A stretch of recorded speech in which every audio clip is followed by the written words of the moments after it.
నాన్నా ప్లేన్ సరిగ్గా ఎగరడం లేదు. సరిగ్గా మడత పెట్టి ఎగరేస్తే ఎంత దూరమైనా ఎగురుతుందిరా. అలా అయితే నేను కూడా దీంట్లో బాబాయ్ అన్నయ్యలాగా వేరే రాష్ట్రాలకు సిటీలకు దూరంగా ఎగిరిపోవచ్చా? ఇన్నాళ్ళు ఇక్కడ సరైన అవకాశాలు లేక ఉపాధి కోసం మన వాళ్లు వలసెళ్లాల్సి వచ్చేదిరా. కాని ఇప్పుడు కాలం మారింది. దశాబ్దాల కళ, కోట్లాది ఆశలు నేడు ఆకాశాన్ని తాకడానికి సిద్ధమయ్యాయి. అనకాపల్లి మన పారిశ్రామిక వెన్నెముక కాబోతుంది. మన మన్యం పసుపు, అరకు కాఫీ సువాసనలు ప్రపంచమంతా ఎగరబోతున్నాయి.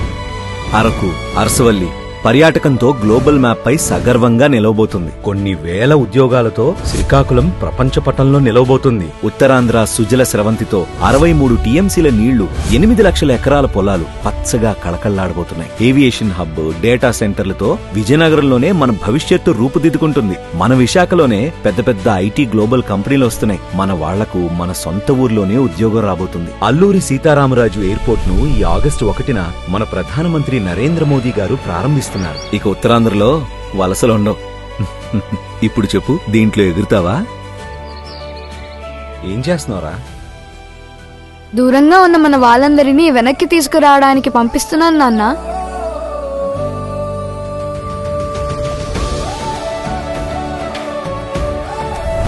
Ladies and gentlemen, we will be landing shortly at Alluri Sitarama Raju International Airport, Andhra Pradesh. కూటమి ప్రభుత్వం అత్యంత ప్రతిష్టాత్మకంగా నిర్మించిన అల్లూరి సీతారామరాజు ఇంటర్నేషనల్ ఎయిర్పోర్ట్ 6.13 లక్షల కోట్ల పెట్టుబడులకు 5.57 లక్షల ఉద్యోగాలకు ఊపిరినిస్తుంది. ఉత్తరాంధ్ర కలలకు రెక్కలనిస్తుంది.